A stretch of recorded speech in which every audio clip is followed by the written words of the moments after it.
Salutations et bienvenue à toutes et à tous.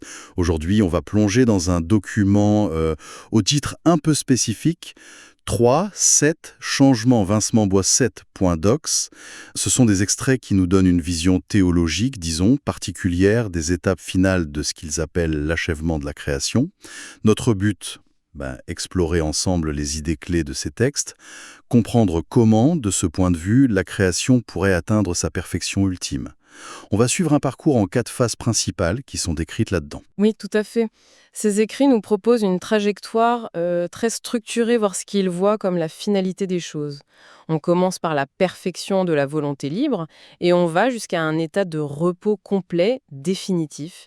Ce qui est, je trouve, assez fascinant, c'est de voir comment des concepts théologiques majeurs, l'amour divin, la justice, le jugement, la souveraineté de Dieu, s'articulent ici. Comment ils s'agencent pour construire cette vision eschatologique, cette doctrine des fins dernières, quoi. D'accord, une sorte de feuille de route vers l'achèvement alors. Bon, entrons dans le vif du sujet. La première étape, c'est ça. Le perfectionnement de la volonté libre. Le texte commence fort. Il s'appuie sur l'épître aux Colossiens. 1 verset 20, ça parle de réconciliation par Christ, par le sang de sa croix. Et la source dit que la croix, c'est la preuve ultime de l'amour et de la justice de Dieu. C'est dense comme point de départ. Comment est-ce qu'il relie ça à la volonté libre exactement? Alors, l'argument qu'il développe, c'est que comprendre, contempler cet amour et cette justice révélée à la croix, ça provoque une réponse chez les créatures. Une réponse d'amour en retour envers Dieu. Et c'est cet amour-là, né de cette reconnaissance, qui devient la clé. Selon cette lecture, cet amour réciproque, ça agit un peu comme un sceau intérieur, une sorte de garantie absolue qui empêcherait toute transgression future.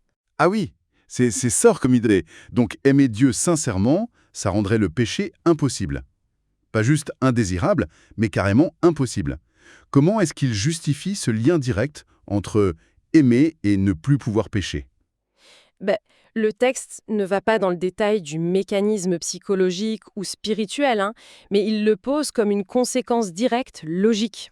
L'amour véritable pour Dieu, comme ils le comprennent ici, ça aligne parfaitement la volonté de la créature avec celle du Créateur. Et dans cet état d'amour parfait, la possibilité même de choisir contre Dieu, c'est-à-dire de pécher, elle serait éliminée. C'est pas juste une question de pardon, c'est une transformation de la nature même de la volonté qui est réconciliée. Et si le péché disparaît, sa conséquence directe, la mort, elle est privée de sa racine aussi. La croix est donc vue comme l'acte fondateur qui lance ce processus d'éradication du potentiel même du péché. D'accord, je vois. Cette base est posée. La volonté libre perfectionnée par cet amour qui empêche le péché. Logiquement, le texte nous amène à l'étape suivante, l'instauration d'un état paradisiaque. Oui, et là, pour décrire ce paradis, le document utilise des images très très fortes de l'Apocalypse. On a des références comme Apocalypse 2,7, la promesse de manger de l'arbre de vie, puis Apocalypse 21, 3, 4, cette vision célèbre où Dieu habite avec les humains, où il n'y a plus ni larmes, ni mort, ni deuil, ni douleur, et en tout ça. Et même Apocalypse 22, 2, cet arbre de vie qui donne des fruits tout le temps au cœur de la cité. Ça dépend un tableau assez idyllique, oui, absolument. C'est une vision qui rappelle l'Éden, bien sûr, mais qui semble même aller au-delà, en intensité, en proximité avec Dieu. Le point crucial souligné dans ces passages et repris par notre source, c'est vraiment la présence manifeste, directe de Dieu parmi son peuple. Et la source ajoute une précision temporelle tirée d'Apocalypse 20. Cette ère de paradis durerait 1000 ans. Une période définie pendant laquelle l'instigateur du mal, Satan, serait neutralisé. Ah oui, c'est un point important ça. Le document cite une phrase, je crois que c'est Tu Yesunim Kesa, Chonyan Tongan, Satanel Kadushinda. Ce qui veut dire le Seigneur Jésus emprisonne Satan pour 1000 ans. Et la logique qu'il déroule est assez linéaire. Si Satan est lié, il ne peut plus tenter. Sans tentation, les créatures, déjà parfaites dans leur amour, ne pêchent pas. Et sans péché, plus de souffrance, plus de douleur, plus de mort pendant ces 1000 ans. C'est exactement ça, la chaîne de cause et d'effet qui est présentée. L'absence du tentateur, c'est vu comme la condition clé pour que ce paradis de 1000 ans soit une période de paix et de bonheur, sans mélange. Ce n'est pas encore l'état final absolu, attention, mais c'est une étape cruciale. Un règne terrestre de Christ, caractérisé par l'absence de mal et de souffrance. Et c'est rendu possible par cette neutralisation de Satan et la volonté parfaite des habitants de ce paradis. Ce concept de millénium, bon, il existe dans plusieurs traditions, mais ici, il a une interprétation très précise, comme une phase bien distincte de l'achèvement. D'accord. Après cette période de 1000 ans, qui semble presque parfaite, on pourrait se demander, et après, qu'est-ce qui peut bien suivre? Et pourtant, le document introduit une troisième étape, un jugement final du péché. Le texte cite Apocalypse 20, versets 12 à 14. La scène, c'est le grand trône blanc. Devant lui, les morts comparaissent, petits et grands. Des livres sont ouverts, y compris le livre de vie. Et le jugement se fait, selon les œuvres de chacun. Oui, ce jugement est vraiment présenté comme universel. L'expression coréenne utilisée dans la source, Mulon Deso Ago, ça insiste là-dessus, sans égard pour grand ou petit, personne n'y échappe. Et le critère est clair aussi, Jagi Henguidero, selon ses propres actions, selon ses œuvres.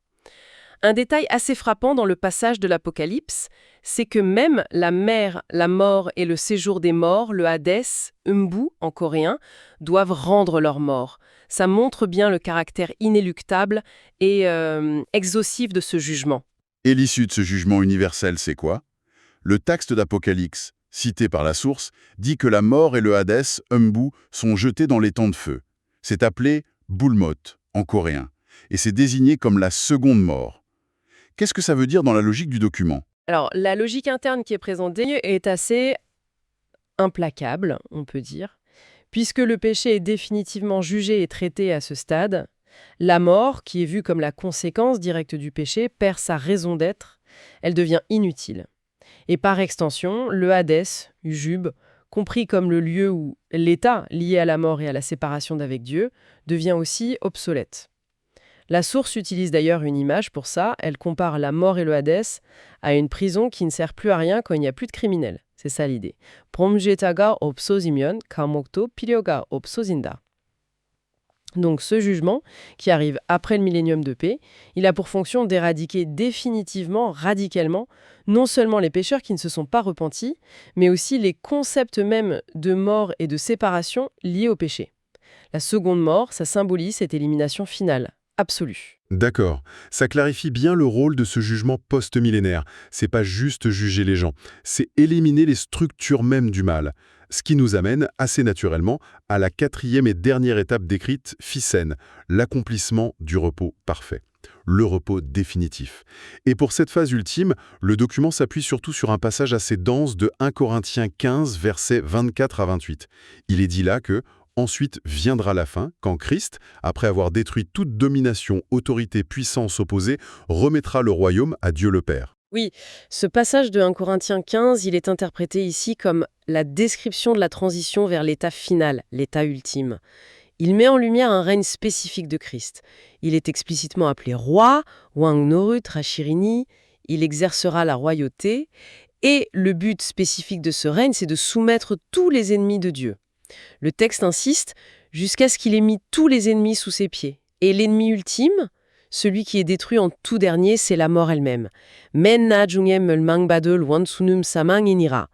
Une nuance qu'apporte notre source, c'est que ce rôle de roi des créatures, Christ l'assume, bien qu'il soit Dieu, spécifiquement pour cette période de nettoyage final de la création, pour éradiquer le péché et la mort. Et c'est là qu'arrive ce mouvement assez fascinant décrit dans le passage. Une fois que tout, absolument tout, sauf le Père, évidemment, est sous l'autorité de Christ, alors le Fils lui-même se soumettra volontairement à celui qui lui a tout soumis. Quelle est la finalité de cette soumission du Fils au Père selon ce document? C'est le point culminant de tout le processus. Le but ultime, tiré du verset 28 de 1 Corinthiens 15, c'est « afin que Dieu soit tous en tous ». La source coréenne le dit comme ça. Hananimi manue jurosa manuane geshirio hashimira.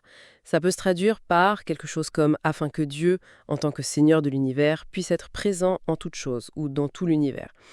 Donc, la séquence logique que présente le document, c'est le Fils achève la création en éliminant péché et mort pendant son règne spécifique. Les créatures, avec leur volonté perfectionnée par l'amour, vivent éternellement sans péché, la création atteint son état achevé, complet. À ce moment-là, le Fils présente cette création parfaite au Père, et l'état final qui en résulte, c'est celui où la souveraineté, la présence du Père deviennent la réalité ultime, totale, qui pénètre et unifie toute la création. C'est ça l'accomplissement du repos parfait. Si on récapitule ce parcours en 4 temps, tel qu'on l'a vu dans nos sources, tout part de la croix. Elle est vue comme la source d'un amour réciproque qui perfectionne la volonté, qui rend le péché impossible. Ça ouvre la voie à un paradis de 1000 ans, une ère de paix sans souffrance parce que Satan est mis à l'écart. Après ça, un jugement final, universel, le grand trône blanc.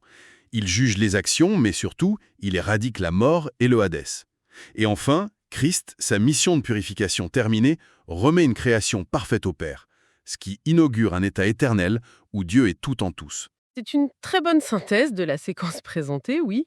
On a une chronologie eschatologique très précise. D'abord, la réconciliation par l'amour qui vient de la croix. Ensuite, un règne terrestre de paix conditionné par la neutralisation du mal. Puis, un jugement radical qui purifie la création de toute trace de péché et de mort. Et enfin, l'étape ultime, l'unification de cette création parfaite sous la souveraineté directe absolue du Père. C'est l'entrée dans le repos éternel. Chaque étape découle logiquement de la précédente, c'est ça qui forme un tout cohérent, dans la perspective de ce document en tout cas. Ce qui ressort vraiment, c'est l'importance capitale donnée à la volonté aimante comme moteur de la perfection, et à l'éradication complète de tout ce qui s'oppose à Dieu comme condition du repos final. Cette vision très structurée de l'achèvement de la création, elle soulève une question assez vertigineuse pour finir notre exploration. Si l'état final, c'est celui où la création est parfaite, où les créatures vivent éternellement sans péché, tout près de Dieu, et où Dieu devient tout en tous, quelle place reste-t-il pour l'individualité, pour la conscience distincte de la créature dans cette union ultime, totale avec le divin? Le texte nous amène au seuil de cette question fondamentale sur la nature de l'existence dans cet état de perfection absolue. Voilà une piste de réflexion profonde que ces écrits laissent ouverte.